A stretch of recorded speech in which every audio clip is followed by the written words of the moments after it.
अच्छा, मेरा आपसे ना एक छोटा सा सवाल है। आप मुझे सिर्फ इतना सा बता दो, लास्ट आप शॉपिंग पे कब गए थे? आप कहोगे सर पढ़ाने आए हो या शॉपिंग करवाने आए हो? मैं कहूंगा जी आज तो मैं आपको पूरे टाइम शॉपिंग ही कराने वाला हूँ। आप इस चैप्टर में मेरे साथ शॉपिंग करने वाले और कुछ नहीं करने वाले। आपको क्या लगा ये चैप्टर पढ़ने वाले हम? नहीं, आज हम कोई चैप्टर नहीं पढ़ेंगे। आज मैं आपको शॉपिंग कराऊंगा। आज मैं आपको मॉल घुमाऊंगा। बस आप कमेंट सेक्शन में बता दो कौन सा मॉल पसंद है आपको और किस मॉल में जाना पसंद करोगे मेरे साथ। आओ स्टार्ट करते हैं। मैं आपसे वादा करता हूँ, इसको वीडियो को पूरा देख लेना। आपको जीएसटी चैप्टर कभी मुश्किल नहीं लगेगा लाइफ में। कभी भी आपको ये प्रॉब्लम नहीं आएगी जीएसटी होता क्या है। आओ स्टार्ट करते हैं।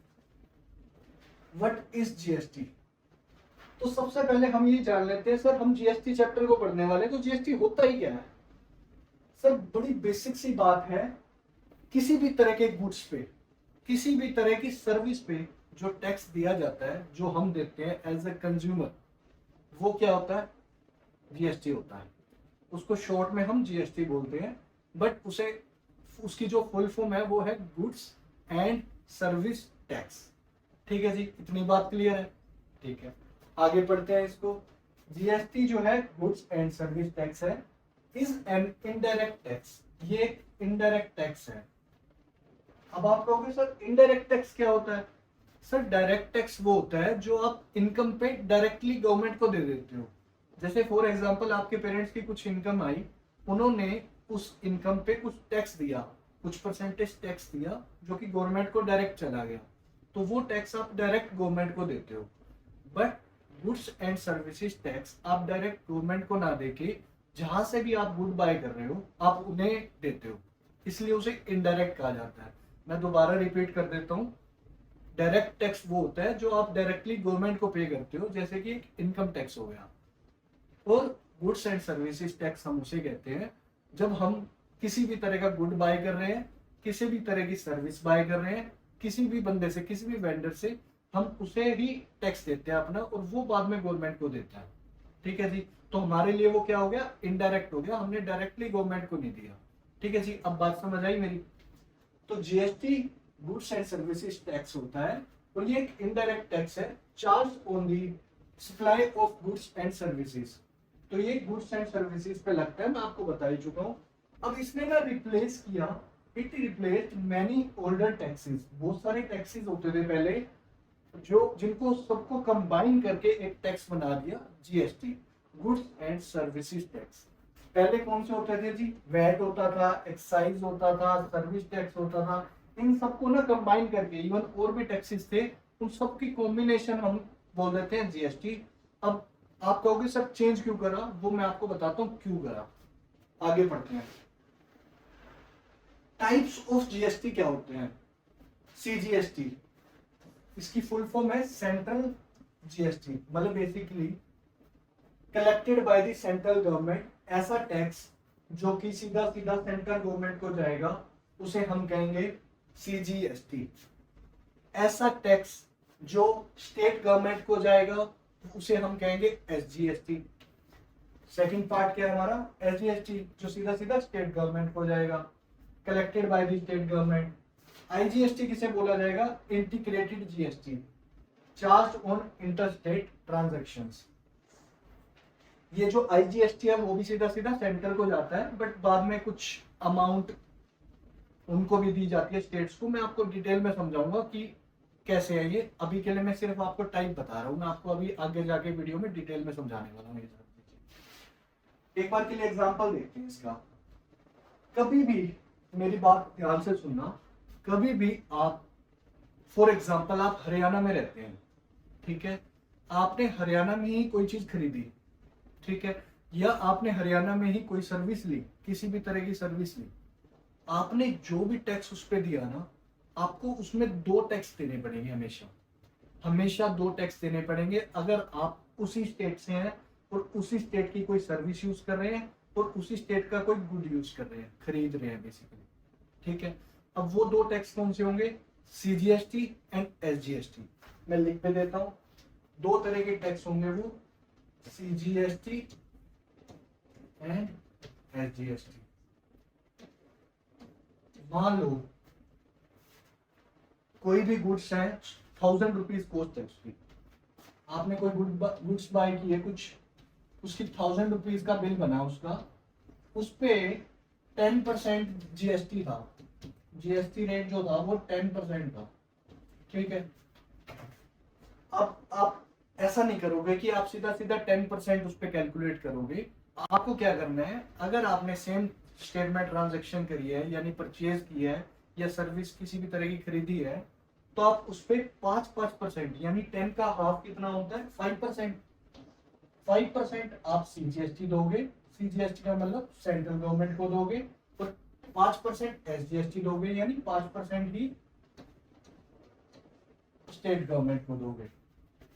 ठीक है, अब ऐसा क्यों है? अब मुझे एक छोटी सी बात बताओ, आप हरियाणा में रहते हो, ठीक है, हरियाणा एक स्टेट है, ठीक है, हरियाणा में आपने कोई चीज खरीदी है या कोई भी सर्विस खरीदी है, तो क्या हरियाणा सरकार, क्या जो स्टेट गवर्नमेंट है हमारी हरियाणा की, क्या वो ये नहीं चाहेगी कि हमारे स्टेट में सर कोई भी ट्रांजैक्शन हो रही है, कोई भी चीज खरीदी जा रही है, तो उसका सारा टैक्स सेंट्रल गवर्नमेंट को क्यों जाए? ऑब्वियसली चाहेगी। मतलब हमारी हरियाणा सरकार तो यही चाहेगी ना कि कुछ परसेंट टैक्स हमें भी मिले, आधा तो मिले एटलीस्ट। आधा हम रख लेंगे, आधा सेंट्रल को दे देते हैं, पूरा सेंट्रल को क्यों जाएगा?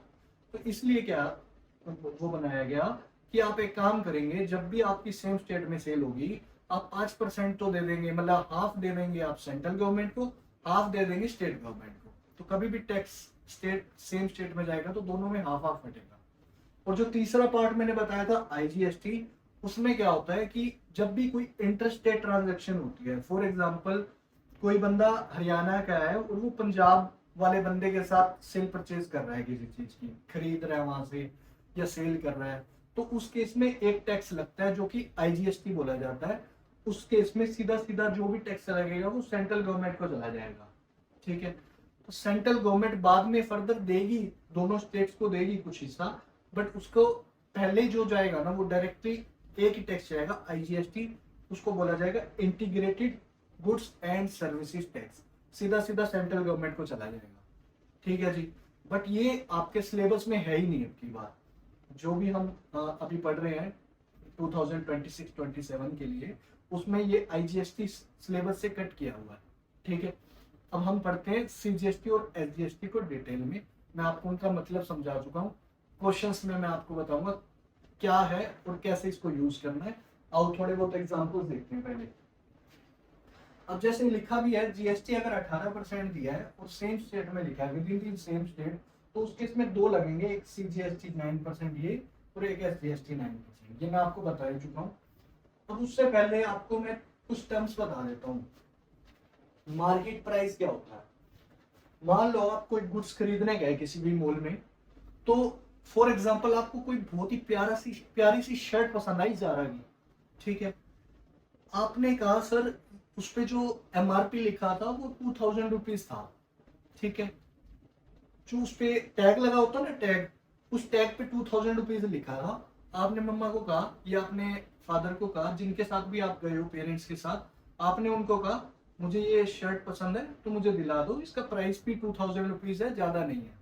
ठीक है, तो आपके पेरेंट्स ने कहा दिला देते हैं चलो। फिर उसके बाद क्या होगा, आपने जो वो प्राइस देख के बताया है ना अपने पेरेंट्स को, जो 2000 रुपीज, वो क्या है?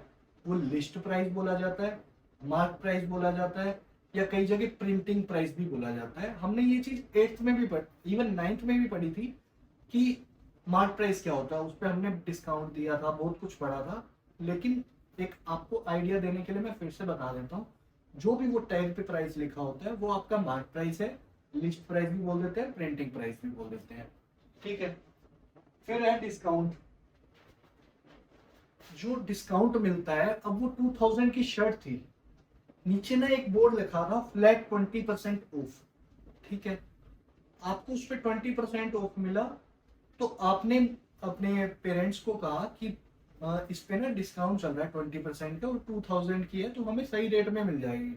ठीक है, तो हमेशा मेरी एक बात ध्यान रखना, जब भी आपको डिस्काउंट देगी कोई भी मॉल, कोई भी शॉप, कभी भी आपको डिस्काउंट देगा तो वो आपको हमेशा एमआरपी पे देगा, एमपी पे देगा, लिस्टेड प्राइस पे देगा, या मार्केट वैल्यू कह रहा हूँ, बेसिकली जो भी प्राइस उन्होंने लिखा होगा उस टैग पे उसी पे ही देगा हमेशा।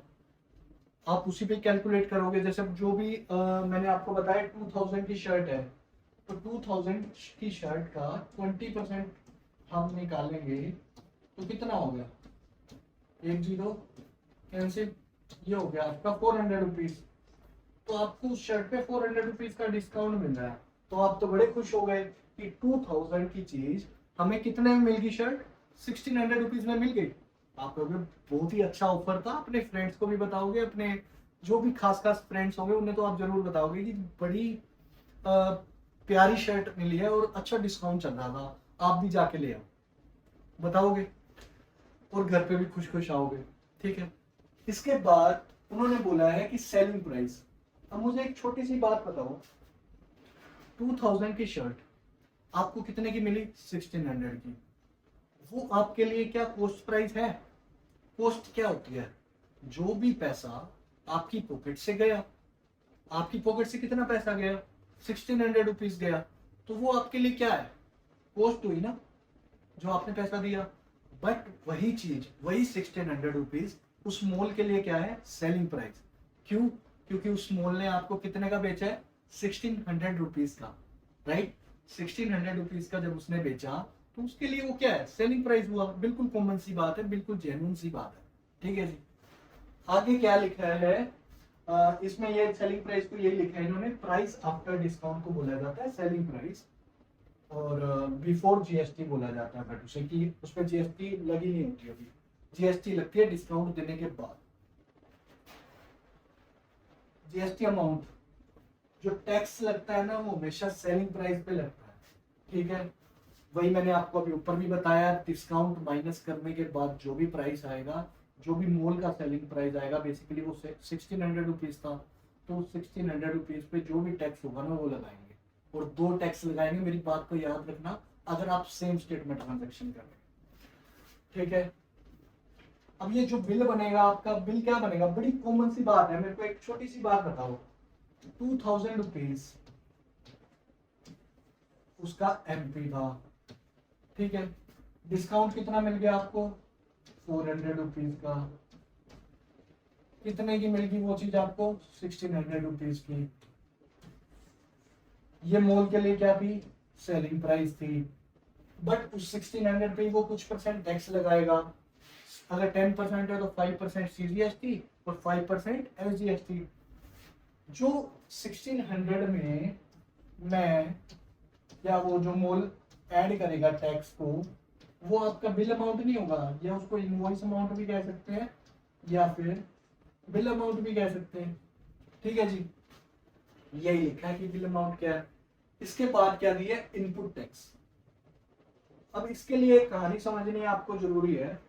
मान लो, मैं इधर समझाता हूं, मान लो एक होलसेलर है, ठीक है। होलसेलर का काम है शॉपकीपर को, या फिर किसी भी तरह की डीलर को,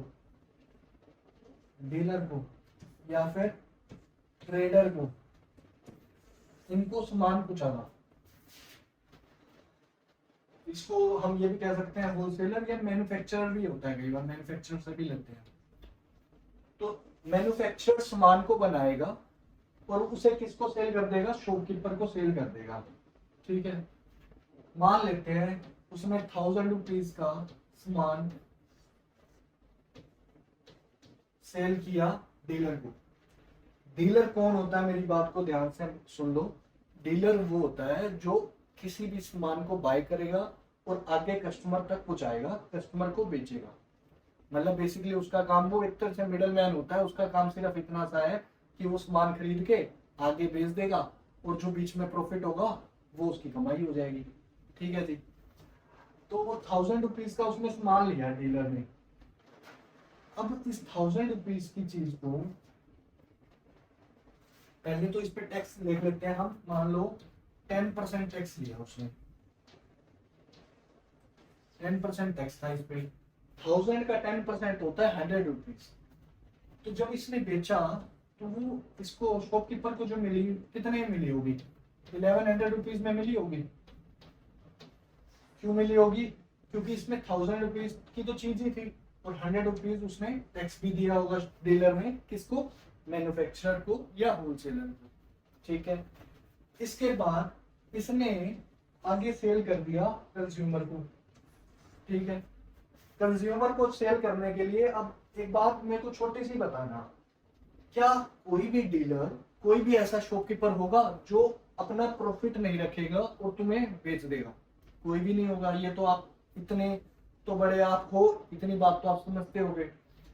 1100 की चीज थी, 1100 की उसे मिली थी टैक्स मिला के, तो वो कहेगा कि यार एक काम करता हूँ, इस पे ना 200 रुपीज मैं बढ़ा देता हूँ और इसे भेज देता हूँ मैं 1300 रुपीज में, ठीक है, 1300 रुपीज में, ठीक है। बट जो 1300 रुपीज में बेचा, उसने खरीदते हुए क्या 10% टैक्स दिया था? मुझे एक छोटी सी बात बताओ, क्या उसने खरीदते हुए 10% टैक्स दिया था? आप कहोगे बिल्कुल दिया था सर, 100 रुपीज दिया था। तो मुझे एक छोटी सी बात बताओ, क्या वो बेचते हुए टैक्स नहीं लेगा? लेना चाहिए या नहीं लेना चाहिए? आप मेरे को कमेंट सेक्शन में बताओ। लेना चाहिए? लेना चाहिए तो यस लिख दो, ठीक है। तो उसने 1300 की चीज बेचनी है, तो उसका 10% जब वो टैक्स लेगा तो वो कितना हुआ? 130 रुपीज हुआ, 130 रुपीज हुआ। गुड्स पे जो भी टैक्स लगता है वो किसे देना चाहिए? तुम्हें क्या लगता है, जनरली बताना। तुम्हें टैक्स जो गुड्स पे लगता है, किसी भी तरह का सामान तुमने खरीदा, उस पे टैक्स एट दी एंड किसको देना है? कस्टमर को ही देना है ना, जो यूज कर रहा है उसे, ना कि कौन, मिडलमैन यानी ट्रेडर क्यों दे अपनी पॉकेट से। बट आप तो कहोगे ट्रेडर ने अभी तो 100 रुपए दिया सर। मैं कहूंगा बिल्कुल उसने दिया, बट वो एक बार के लिए दिया उसने। अब उसने 100 रुपए दे तो दिया अपनी पॉकेट से, बट क्या उसे देना चाहिए था? आप जेन्युइन सी बात सोचो, गुड्स तो आप यूज कर रहे हो और टैक्स वो दे, क्यों? तो इसलिए वो आपसे अब टैक्स ले लेगा। कंज्यूमर से उसने कितने रुपीज टैक्स लिया? 130 रुपीज लिया। और उसने दे कितना दिया था? किसको? मैन्युफैक्चरर को 100 रुपीज दे दिया था। ये टैक्स उसने 100 रुपीज दे दिया था, किसको दिया था? होलसेलर या मैन्युफैक्चरर को दिया था। और ये होलसेलर या मैन्युफैक्चरर जो भी होगा, ये गवर्नमेंट को दे देगा। बट उसने जो ये 100 रुपीज दिया, उसको बोल देते हैं आईटीसी, इनपुट टैक्स क्रेडिट। मतलब उसके बेसिकली ये 100 रुपीज क्रेडिट हो गए हैं, गवर्नमेंट के पास चले गए हैं। बट उसने डायरेक्टली नहीं दिए, उसने मैन्युफैक्चरर को दिए, मैन्युफैक्चरर ने आगे गवर्नमेंट को दिए, ठीक है। बट दे तो दिए ना, उसकी पॉकेट से क्या 100 रुपए चले गए या नहीं चले गए? आप बताओ, क्या लग रहा है आपको? गए ना। इसलिए उसने वो 130 रुपीज किससे ले लिए? कस्टमर से ले लिए।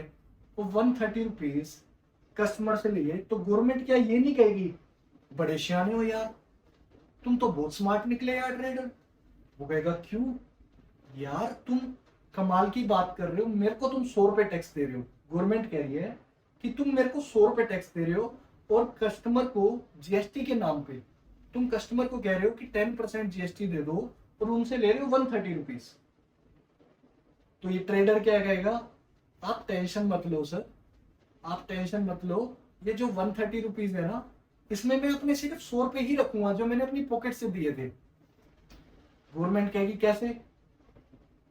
ट्रेडर कहेगा यार मैं 100 रुपए जो मैंने अपनी पॉकेट से आपको दिए थे मैन्युफैक्चरर के थ्रू, मैंने मैन्युफैक्चरर को दिए थे, मैन्युफैक्चरर ने आपको दिए, बट जो ये 30 रुपीज है ना, मैं आपको दे दूंगा, टेंशन मत लो। तो गवर्नमेंट क्या कहेगी?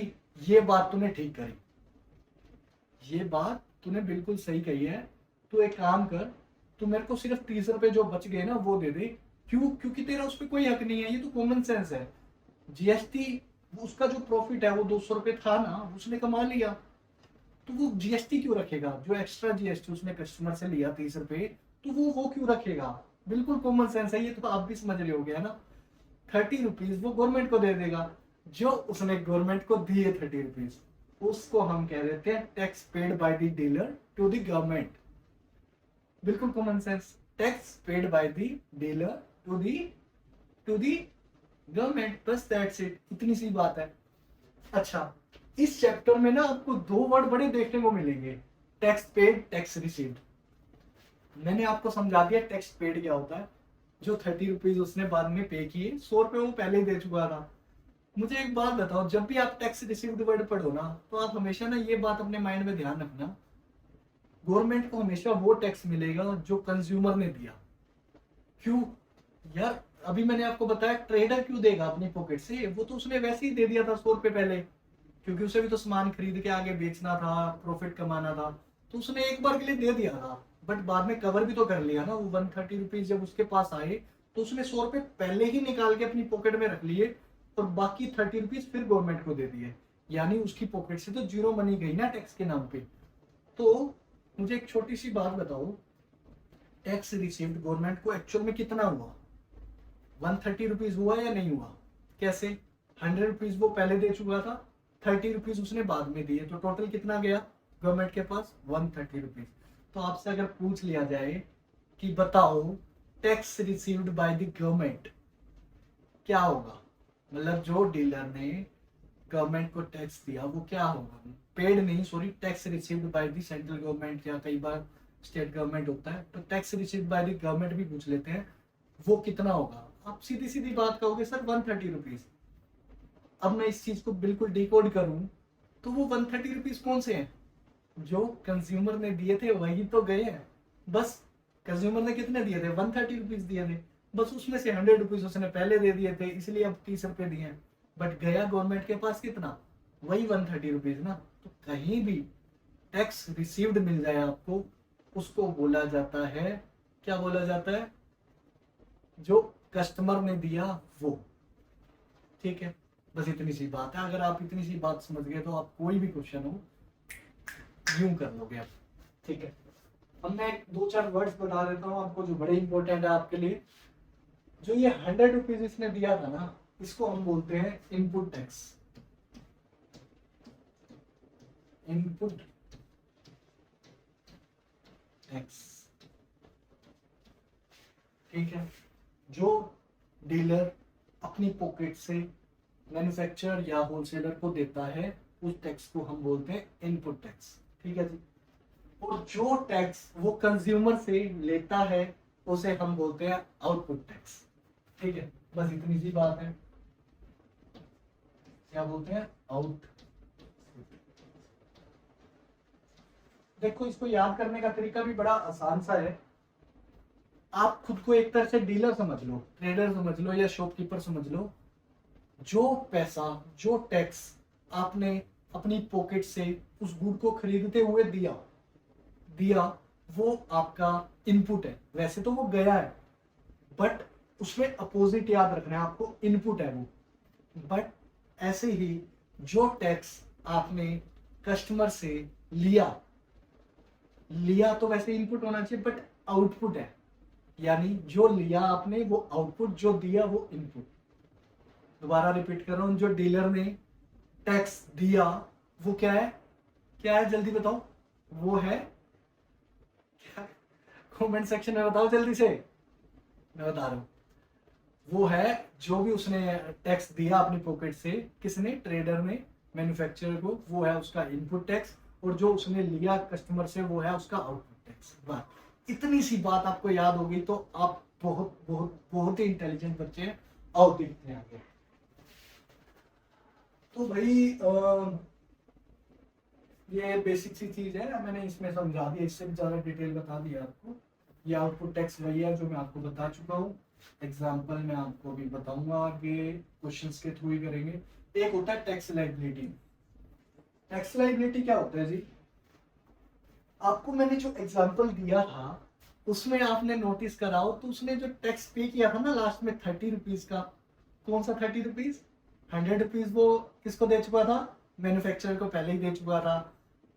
कस्टमर से कितने लिए थे? 130 रुपीज। तो जो दोनों का डिफरेंस था वो कितना था?